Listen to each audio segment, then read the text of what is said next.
Vamos a dar inicio con lo que es propiamente ya el temario de la electrónica analógica.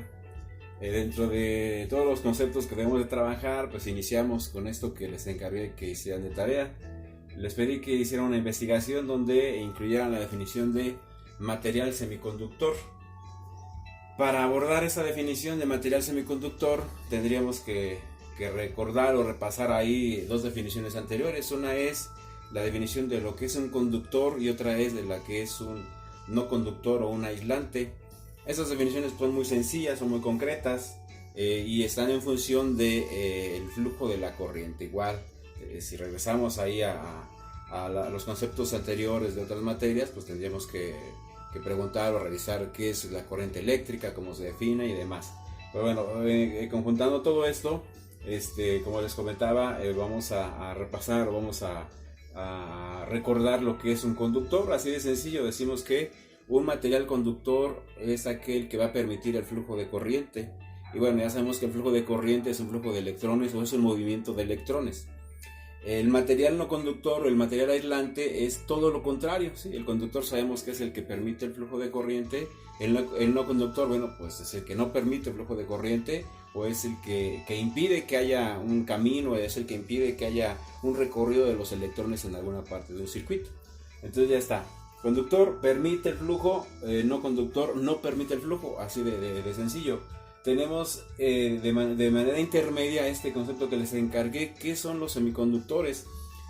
Por ahí las definiciones varían, pero bueno, todas se centran en lo siguiente. Si descomponemos esta palabra semiconductor en dos partes, vemos que aquí hay un prefijo semi. Este semi obviamente pues está agregado a la palabra conductor. Ya sabemos que el conductor permite el flujo. Entonces, ¿qué pasa si le agregamos un semi? Por ejemplo, cuando decimos semiautomático, ¿qué hacemos o qué entendemos cuando decimos que un equipo es semiautomático? Bueno, el decir semiautomático podría interpretarse que es casi automático o que podría ser automático. Bueno, es lo mismo que vamos a hacer aquí. Si le agregamos semi a conductor, ¿qué debemos entender? Bueno, que es casi conductor o que podría ser conductor, en este caso el material. Es como lo podemos trabajar. Bueno, ya la definición concreta, ustedes la investigaron, la tienen. Les voy a dar una de tantas definiciones así, ustedes si quieren pueden tomar nota. Más adelante podría ser que hagamos alguna evaluación, algún examen. Como sabemos, esto de la contingencia nos agarró, digamos así, desprevenidos. Entonces no sabemos hasta qué tiempo termine esta situación. No sabemos si se puedan hacer evaluaciones presenciales más adelante. No sabemos tampoco si vamos a hacer prácticas. Entonces vamos a prepararnos, vamos a tratar de estar listos por si esto se diera. Si hay oportunidad de hacer un examen, bueno, pues tendría que tener algunos apuntes. Si hay oportunidad de hacer práctica, bueno, en su momento compraremos materiales, pero como les comento, no sabemos en qué tiempo podamos vernos, no sabemos en qué tiempo se pueda regularizar la situación. Entonces, mientras tanto le vamos avanzando. Si ustedes quieren tomar apuntes, sería conveniente. Tomen apuntes de todo esto y les va a servir para estudiar para una posible evaluación más adelante. Obviamente pues pueden pausar el video o pueden hacer las vistas que ustedes quieran a este video para tomar sus apuntes adecuadamente, y también pueden preguntar todas las dudas que haya. Ahorita abundamos más respecto a las dudas. En la definición de semiconductor, como les comento, pues quiero anotarla, dice: es el material que permite o no el flujo de electrones según las condiciones en las que se encuentre. Esa es una de las definiciones de tantas que hay. Dice: permite o no el flujo de electrones, permite o no el flujo de una corriente eléctrica. Y dice además, según las condiciones en las que se encuentre. ¿A qué se refiere con esas condiciones? Bueno, ya estamos aclarando. Dice: puede o no puede conducir. Ligamos con ese prefijo semi que comentábamos al inicio. Entonces, puede o no puede conducir. Además me dice que según las condiciones. Bueno, ¿cuáles son esas condiciones? Una condición para que un semiconductor conduzca o no conduzca, pues podría ser, por ejemplo, el cambio de temperatura, ¿sí? Todos sabemos que hay equipos que según la temperatura que haya, cambian de conducir a no conducir o al revés. Por ejemplo, en el refrigerador.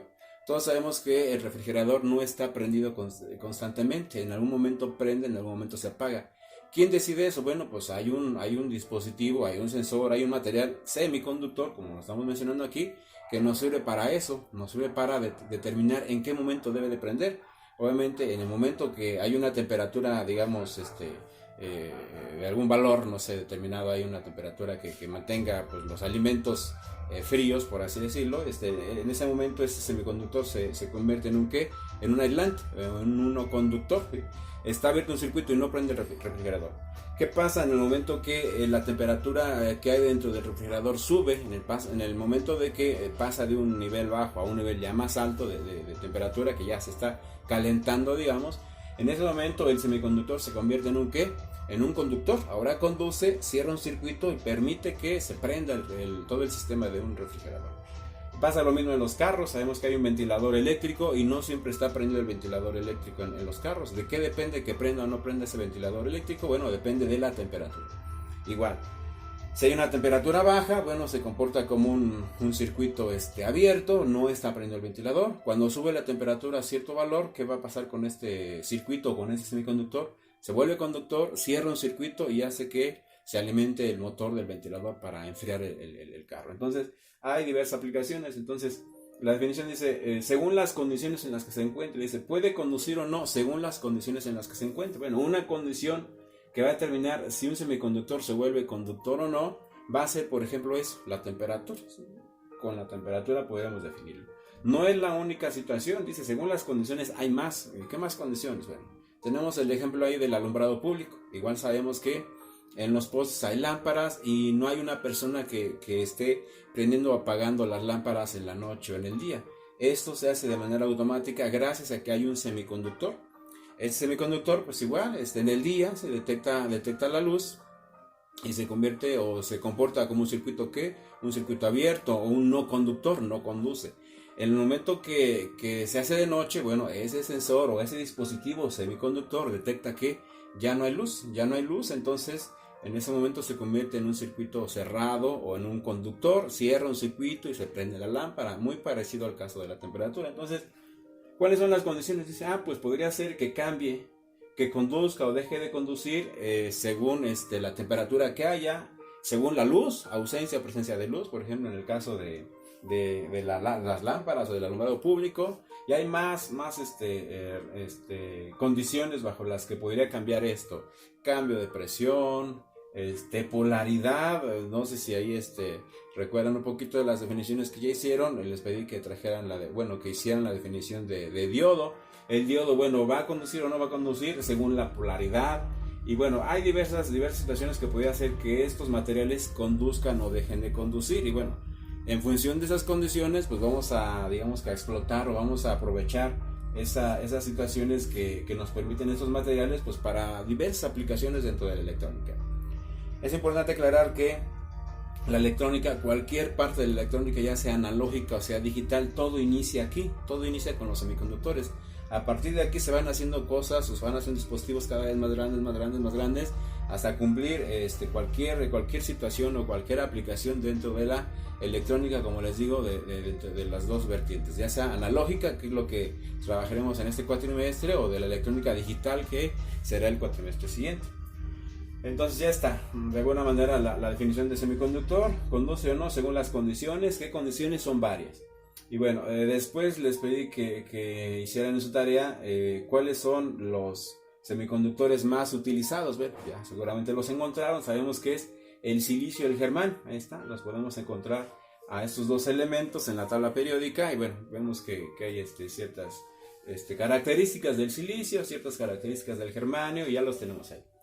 Les encargué también que hicieran una lista de razones por las que se utilizan estos materiales.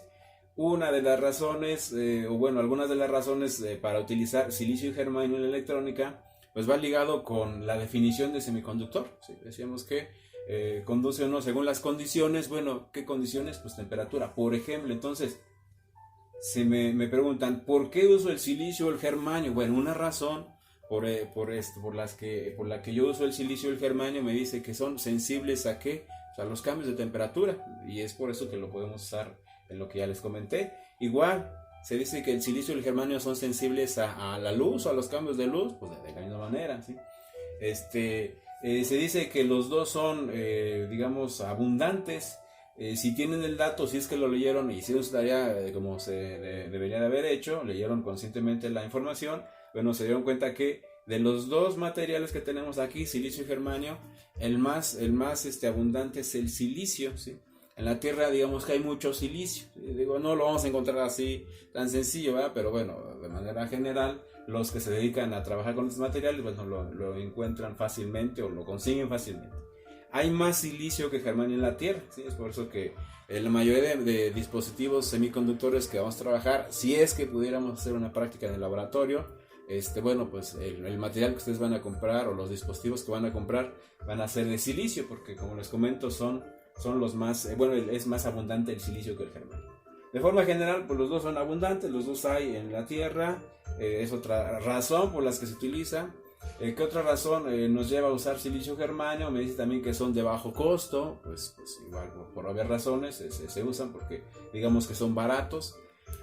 Otra razón más dice que los dos materiales, tanto silicio como germanio, tienen 4 electrones en su última órbita. De hecho, esa es la principal característica o es la principal razón que nos va a llevar a seguir con nuestra explicación. De hecho, lo que está aquí abajo tiene que ver con esto que les estoy comentando. Dice, se usa silicio y se usa germanio porque los dos tienen 4 electrones en su última órbita. Si nos vamos ahí a la tabla periódica, igual está toda la información de estos elementos. Y si nos vamos al modelo atómico, creo que ustedes ya han llevado clases de química, sabemos que se representa el átomo de silicio de germanio por medio de círculos con las órbitas. Bueno, la última órbita tanto del silicio como del germanio hay 4 electrones.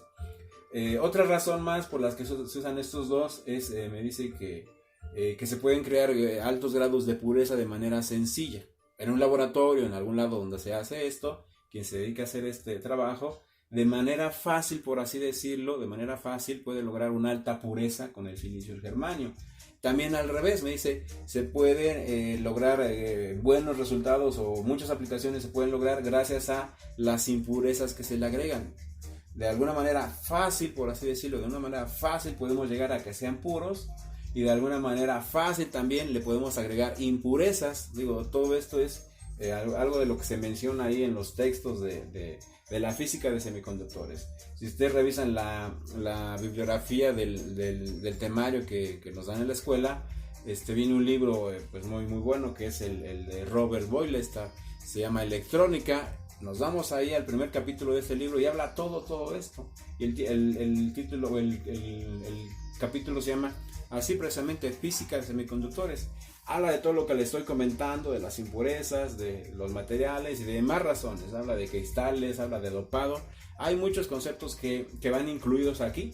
Digo, estoy tratando de hacerlo de manera rápida, de manera sencilla, pues para avanzar con los demás temas.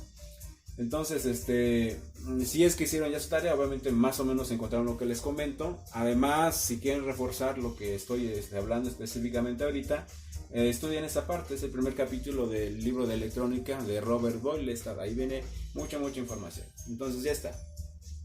Hay muchas razones por las que usamos silicio y germanio. Y bueno, una de ellas, como les comentaba, de los 4 electrones, tiene que ver para que entendamos lo siguiente. Después de esto les pedí que trajeran que hicieran la definición del material extrínseco. Se ha acostumbrado a decir trajeron, ¿no? Pues no trajeron, ¿verdad? Les pedí que hicieran la investigación, y bueno, ya me la mandaron, de lo que es el material extrínseco. Bueno, sencillo igual. Si quieren apuntar el concepto para que lo tengan ahí, pues pueden pausar el video, pueden regresarlo todas las veces que sea necesario. Dice que el material extrínseco es el material semiconductor sometido a un proceso de impurificación. Así como está. Material extrínseco dice semiconductor sometido a un proceso de impurificación. Es decir, voy a tomar el silicio o voy a tomar el germanio y lo voy a someter a un proceso de impurificación. Bueno, ¿qué se va a hacer en ese proceso de impurificación? Dice, sometido a un proceso de impurificación donde se agregan átomos con 3 o con 5 electrones, así dice la definición, dice, se agregan átomos con 3 o con 5 electrones. ¿Para qué se agregan estos átomos con 3 o con 5 electrones? Pues para generar un exceso de carga, ¿sí? ¿Qué pasa si yo agrego átomos con 3 electrones, como en este caso el ejemplo que tenemos aquí? Este es un átomo de boro. Bueno, ¿qué pasa si agrego átomos de boro a mi material semiconductor? voy a crear un exceso de carga de tipo positiva. Ahorita andamos más en esa parte. Igual, si yo agrego otra vez, tengo una placa de silicio, ahora voy a agregar un átomo de antimonio. Si voy a agregar un átomo de antimonio, ¿cuántos electrones tiene en su última órbita? Pues 5. Entonces, ¿qué ganamos con eso? ¿Sí? Dice, es un material semiconductor, agrego átomos con 3 o con 5 electrones. ¿Para qué? Para generar un exceso de carga positiva o un exceso de carga negativa, ¿sí? Y de ahí surge dos tipos de material extrínseco. Sabemos que el material extrínseco existe de tipo P o tipo N. Y bueno, tiene que ver directamente con esto del signo, ¿sí? Del signo de las cargas. Entonces, ¿cómo se fabrica el material extrínseco? ¿Cómo se agregan esas impurezas? Bueno, aquí está pues, algo sencillo. Seguramente igual encontraron en su investigación. Todo esto que está aquí en color morado, digamos que originalmente era una placa de silicio. Puede ser silicio, puede ser germanio. Con cualquiera de los dos podemos hacer todo lo que está aquí abajo. Entonces, les estoy poniendo el ejemplo con el silicio, pero también puede ser germanio. Acuérdense que tanto silicio como germanio me dice la definición, bueno, me dice la tabla periódica que los dos tienen 4 electrones en su última órbita. Ahí está. Cada círculo que les estoy poniendo aquí es un átomo. Cada círculo de esos es un átomo de silicio y estoy representando pues nada más los 4 electrones que tenemos en la última órbita. Ahí está. Cada círculo tiene sus 4 electrones. Hay más órbitas de manera interna o de manera central del átomo, pero bueno, nada más estamos representando los electrones que están en la última órbita. ¿Por qué nada más esos? Pues porque son los que interactúan con los otros átomos. Entonces ya está, 4, 4, 4. Me dice, originalmente había una placa de silicio puro. Le estoy agregando impurezas, ¿sí? No sé si leyeron por ahí en las definiciones que les encargué, dice el nivel de dopado. ¿Qué implica ese nivel de dopado? Bueno, que yo agrego impurezas. ¿Cuántas impurezas? Bueno, no le voy a agregar nada más un átomo de boro. Le agrego varios átomos de boro. Entonces, ¿qué hace? Dice, el boro en su última órbita tiene nada más 3 electrones. Búsquenlo ahí en la tabla periódica, van a ver eso. El boro tiene 3 electrones. Entonces, ¿qué sucede aquí? Originalmente había un átomo de silicio. Ya no está el átomo de silicio, ahora está un átomo de boro. Entonces, el silicio tenía 4 electrones, el boro nada más tiene 3. Entonces, en donde originalmente estaba el otro electrón, se crea un hueco. Dice, hay un hueco o hay una ausencia de electrón. Entonces, ¿qué va a suceder con esto? Si originalmente todo esto era silicio puro, sabemos que había un equilibrio de cargas, existían el mismo número de cargas positivas que de negativas. Entonces, ¿qué pasa cuando le agrego un átomo de boro? Como ya hay menos electrones, ya se rompe, digamos, ese equilibrio que había, ya no está el mismo número de cargas positivas que negativas. En este caso, vamos a tener un exceso de carga. ¿De qué tipo? Bueno, ya sabemos que los electrones, su carga es negativa, entonces todos esos menos que están ahí son electrones. Entonces, aquí ya hay un electrón menos. Hay un electrón menos en lugar de ese electrón que estaba originalmente aquí, dice que hay un hueco. Bueno, ¿con qué este signo se va a cargar todo esto? Si le agrego varios átomos de boro, bueno, se va a cargar con un exceso un exceso en este caso de signos de qué tipo, pues positivos. De aquí viene lo que se dice el material tipo P, ¿sí? Exceso de carga positiva. ¿Por qué? Porque quita electrones, hay huecos en lugar de los electrones. Entonces ese exceso de carga positiva se llama material extrínseco tipo ¿qué? Tipo P, ¿sí? De la misma manera, bueno, en caso contrario, otra vez tenemos una placa de silicio puro, otra vez cada átomo tiene 4 electrones, pero de pronto le agrego impurezas.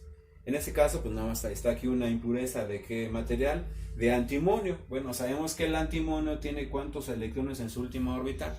Tiene 5. Bueno, ¿qué va a suceder cuando yo le agrego átomos de antimonio? Pues otra vez se rompe el equilibrio que había de cargas. Va a haber un exceso de carga. ¿De qué tipo? Pues negativo. ¿Por qué negativa? Pues ya sabemos que los electrones tienen su carga negativa. Entonces, aquí había 4, ahora ya hay 5 electrones, tenemos ya al menos un negativo. Le agrego más átomos de antimonio, le agrego más átomos, se define como átomo donador. En este caso, este átomo de antimonio se dice que es el átomo donador. ¿Por qué? Pues porque está donando electrones. Entonces, agrego varios átomos de antimonio, se va a crear un exceso de carga. ¿De qué tipo? De tipo negativo. Y bueno, de ahí nace el material que extrínseco tipo ¿qué? Tipo N. ¿sí? ¿Para qué nos va a servir este material tipo P o tipo N? Como les decía hace un momento, nos va a servir para cualquier aplicación de electrónica, lo que ustedes quieran, ¿sí? Sea diodos, sea transistores, compuertas, microcontroladores, microprocesadores, todo lo que existe en la electrónica surge de aquí, de la teoría de los materiales semiconductores. Bien, ¿y para qué nos sirven estos materiales extrínsecos o semiconductores? Bueno, el primer dispositivo que vamos a trabajar se llama diodo. Una definición ya más completa, bueno, un nombre completo por así decirlo, dice diodo de unión. No sé si alguien por ahí lo encontró así, lo encuentran como diodo de unión o también como diodo rectificador, es el mismo dispositivo. Entonces, ¿qué es un diodo de unión? Bueno, aquí está, precisamente es la unión de dos capas de material extrínseco, lo acabamos de ver hace un momento. Hay un material con exceso de carga positiva, ahí está, ese se llama material tipo P, y otro material con exceso de carga negativa, se llama material tipo N. Entonces los voy a unir, está, material tipo P y tipo N, los uno. Cuando yo hago esa unión, genero el diodo, por eso se llama así, diodo de unión. Entonces, ¿qué sucede? Bueno, ahí está mi diodo, lo voy a polarizar o le voy a conectar a una fuente, es equivalente. El hecho de decir vamos a polarizar es lo mismo que conectar una fuente. Ahí tenemos la fuente conectada. Entonces, es una fuente de voltaje en corriente directa. Está polarizando en este caso este diodo. ¿De qué manera? Hay dos maneras. Esta es la polarización directa. Entonces, ¿qué implica la polarización directa? Vean que el positivo de la fuente, en este caso, este más el positivo de la fuente coincide con ¿quién? Con el material tipo P. Y el negativo de la fuente coincide con el material tipo N. Es decir, positivo con positivo y negativo con negativo. Esto se llama polarización directa. ¿Qué sucede en una polarización directa? Bueno, sucede que sabemos que cuando tenemos cargas del mismo signo, ¿qué sucede entre estas cargas? Siempre va a haber una repulsión, ¿sí? El más de la fuente que tenemos aquí va a empujar, digámoslo de esa manera, va a empujar a todos estos más que están de manera interna en el material o están por ahí dispersos. Este más va a empujar a estos más hacia dónde? Hacia la derecha. Entonces, aquí podríamos decir que estos más, acuérdense que esos más los trabajamos hace un momento como huecos. Acuérdense que todos los más que están ahí es donde originalmente había un electrón, se llaman huecos. Entonces, esos huecos, en este caso la fuente los está empujando hacia dónde? Hacia la derecha. Y del otro lado pasa exactamente lo mismo. El menos de la fuente llega aquí con el material tipo N, menos con menos, pues igual va a haber una repulsión, son del mismo signo. Entonces, ¿qué va a hacer el menos de la fuente con todos los electrones que están por aquí? Los va a empujar hacia dónde? Hacia el lado izquierdo. Entonces, estaríamos observando esto, que los electrones que estaban aquí los estoy empujando hacia dónde? Hacia el lado izquierdo. ¿Qué sucede cuando ya pasan los electrones de este lado? Si ustedes observan, pues va a haber un intercambio, ¿sí? En la posición de donde yo tenía aquí un hueco, que ahora se movió para acá, ¿qué va a haber? Va a haber un electrón. El electrón que estaba por aquí libre brinca hacia dónde? Hacia el otro lado, donde estaban los huecos. Y empieza a haber un intercambio. Los electrones se van a donde estaban los huecos y los huecos se van a donde estaban los electrones. Entonces, de esta manera se logra hacer que pues haya, digamos que un intercambio, una mezcla. Entonces están fluyendo todos estos electrones. Estaban por aquí regados, ya pasaron para acá los huecos, gracias a que la fuente los empujó. Bueno, una vez que ya están de este lado, ¿qué pasa con la parte de abajo del circuito? Pues la fuente es como una bomba. La fuente es como la bomba que usamos para subir el agua al tinaco ahí en la casa. Bueno, en este caso la fuente de voltaje es lo mismo que la bomba, nada más que esto bombea no agua, sino que bombea los electrones. Entonces ya está, los electrones otra vez los vuelve a empujar hacia acá, sucede lo mismo que estamos comentando. ¿Y qué va a suceder? Bueno, que los electrones empiezan a dar vueltas o están dando vueltas gracias a que se pudo hacer el intercambio entre huecos y electrones de manera interna. ¿En dónde? En un diodo.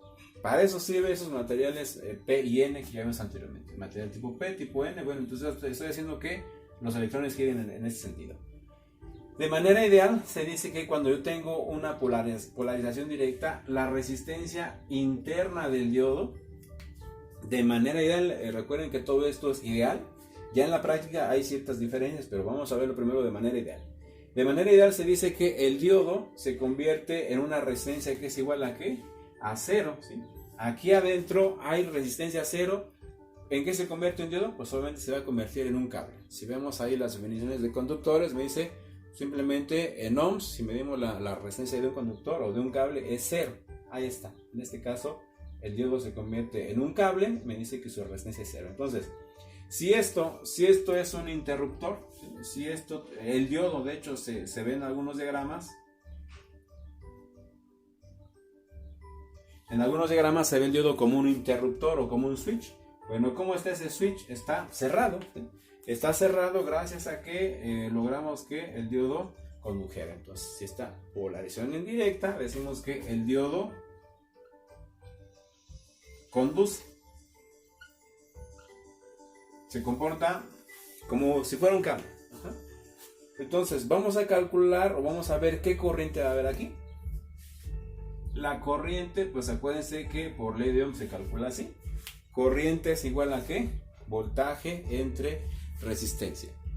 ¿Qué voltaje? Bueno, el valor que le quieran poner aquí. Ponemos una fuente de 5 volts o de 10 volts, ya están aquí, mis 10 volts por ejemplo. Pero me dice que la resistencia que hay en ese circuito, ¿de cuánto es? ¿Sí? Si ya vimos que el diodo se comporta con una resistencia igual a 0, si está polarizado en directa, entonces R0 vamos a dividir cualquier voltaje. Por ejemplo, 10 volts lo dividimos entre 0, ¿qué nos va a dar? Cualquier valor que dividimos entre 0, si se van ustedes ahí a sus clases de matemáticas, me dice que es infinito. Si lo hacen en la calculadora, pues les va a dar error. No puedes dividir algo entre 0, ¿sí? Entonces lo hacemos ya con la interpretación matemática, sabemos que cualquier cosa que dividimos entre 0 me da infinito. ¿Qué implica esto? Implica que si yo tengo un diodo polarizado en directa, su corriente va a ser infinita. ¿Por qué? Pues porque no hay quien limite esta corriente. La resistencia es 0. Entonces, para proteger este circuito, le vamos a tener que agregar un elemento que limita la corriente. ¿Cuál es ese elemento? Pues una resistencia. Entonces, así como lo conecto tal como está, pues mi diodo se va a quemar, ¿sí? Si yo me voy al laboratorio y hago esto, seguramente se va a quemar porque vean que la corriente es muy grande, ¿sí? Esto equivale a poner una fuente en corto. Ahí está, vean que el positivo de la fuente está conectado con el negativo de la fuente. Lo estoy uniendo con un cable. No sé si ustedes están contando, por ejemplo, los dos polos de una batería del carro, por ejemplo, ahí se ve. Si lo juntan con una batería AA o AAA, pues no se ve prácticamente nada, porque ahí son 1.5 volts. Pero si lo hacen con una batería de carro, juntan positivo con negativo, es un chispazo. ¿Qué es el chispazo? Pues es esa corriente infinita. Entonces, ya sabemos, logramos que el diodo condujera, ¿sí? Ahí está, el diodo conduce gracias a que está en directa, pero para protegerlo y que no se queme, pues vamos a ponerle una resistencia. ¿Qué sucede de este lado? Tenemos todo lo contrario, ¿sí? Ahora tenemos la polarización inversa. No confundan los nombres, hay veces que estamos en examen y dicen polarización directa y luego por acá dicen polarización indirecta. No es indirecta, es polarización inversa. ¿Cuál es la diferencia de este circuito a este? Pues nada más está al revés la fuente. Vean, material P, material N están en su misma posición de allá. Lo único que hice fue voltear la fuente. Esta fuente ahora está invertida. Ahora el negativo de la fuente está ¿con quién? Con el material tipo P.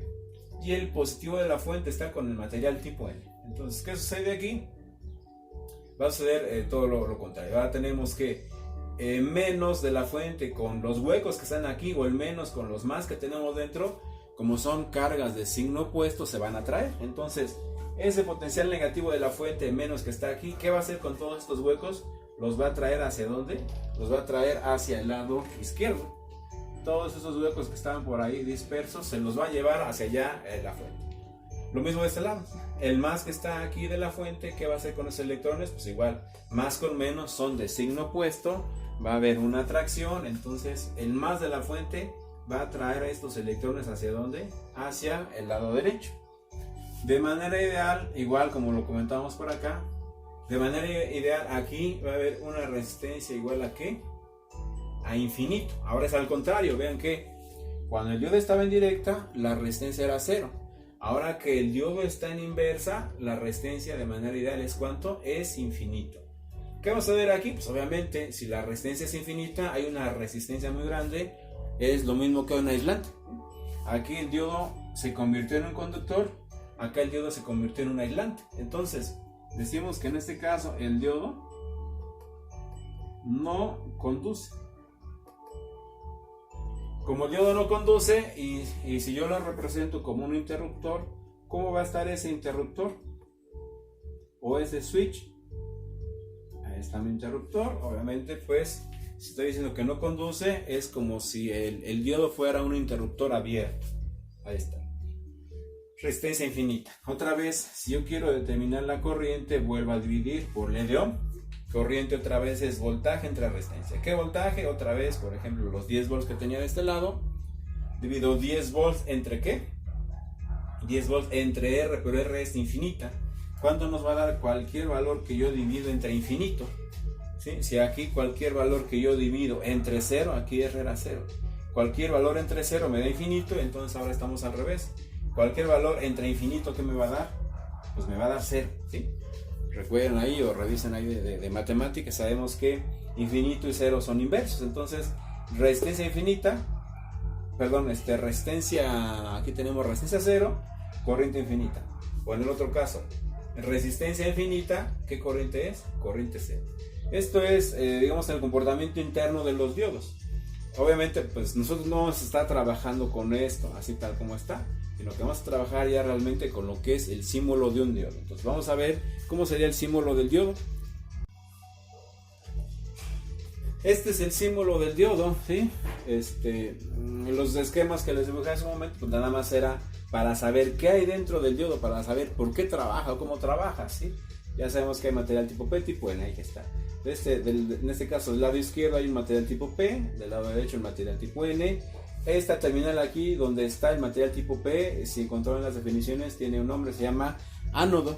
Este es el ánodo del diodo y de este lado tenemos el cátodo. Entonces, físicamente, bueno, el diagrama del diodo es una flecha. Esa flecha me indica hacia dónde puede pasar la corriente, es decir, recordando de los conceptos generales que ustedes ya tienen de electrónica, sabemos que en una fuente la corriente siempre va de dónde a dónde, de menos a más. Ahí está. La corriente que va a pasar por esta fuente va en este caso de menos a más. Entonces, la corriente en este caso de los que sale de esta fuente de 12 volts va de abajo hacia arriba. Vean que esa flecha de la corriente que va hacia arriba va a coincidir con quién.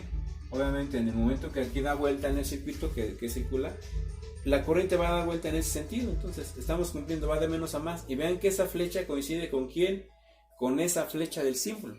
Este triangulito que está aquí en el diodo es pues una flecha que se considera, y me está diciendo que hacia este sentido va a poder pasar la corriente. Una definición de tantas que hay de los diodos me dice dispositivo que solamente permite el flujo de corriente en un sentido, ¿sí? Al revés ya no lo permite. Entonces en el momento que yo volteo esta fuente, si volteo la fuente, pues la corriente ya no va a ir hacia arriba aquí, sino que iría hacia dónde, hacia abajo. La corriente iría hacia abajo y vean que esa corriente iría en sentido opuesto. El diodo, la flecha que implica el diodo me dice que va la corriente en ese sentido. La fuente me dice que va una corriente al revés. Si la pongo volteada, entonces ¿qué va a suceder en ese caso? Pues que la fuente está polarizando al diodo en inverso. Entonces ya sabemos que aquí está el material tipo P y aquí está el material tipo N. Sabiendo eso de que es una flechita, vean que ya no va a ser necesario que yo sepa dónde está el material tipo P y el tipo N. Lo único que va a ser suficiente para que yo sepa cómo está polarizado el diodo va a ser pues que considere esa flecha, ¿sí? Y lo decimos así: si la flecha del diodo, ¿sí? La flecha del diodo, lo que es este triangulito, coincide con el sentido del flujo de la corriente que me dé la fuente, si sucede eso, el diodo está polarizado ¿en qué? Pues en directa. Conduce obviamente, pues ya ahí hay una corriente. Tenemos ya una resistencia, como les decía hace un momento. Si yo dejo esto de manera única, digamos, si yo quito la resistencia, esto se va a quemar porque la corriente es muy grande. Entonces ya le puse una resistencia de 1 kilo.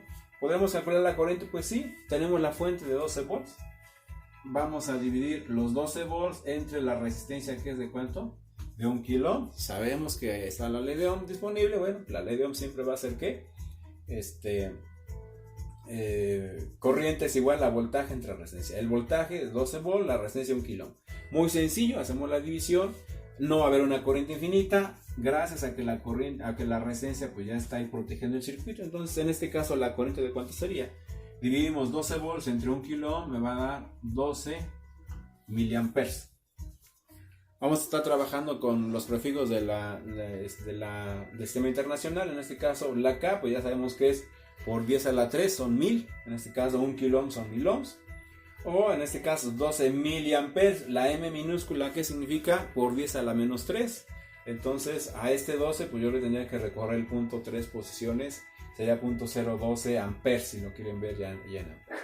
Entonces vamos a trabajar siempre con estas unidades.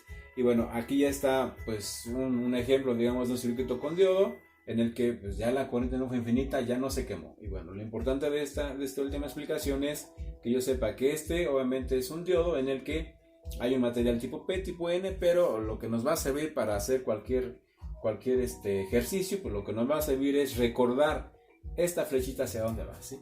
En el momento que yo ponga el diodo al revés, ¿sí? Digamos que tuviera el mismo circuito pero con el diodo al revés. Aquí ya vimos que la corriente es pues, 12 miliamperes. ¿Qué corriente tendremos acá? Con la fuente que quieran y la resistencia que quieran. La corriente aquí, ¿cuánto va a ser? 0, sin calcular nada. ¿Por qué? Pues porque este diodo está en directa, pues sí está conduciendo, ya calculamos la corriente. ¿Qué pasa con este caso? Bueno, pues vean que el menos de la fuente está aquí, el más arriba, entonces la fuente mandaría una corriente ¿hacia dónde?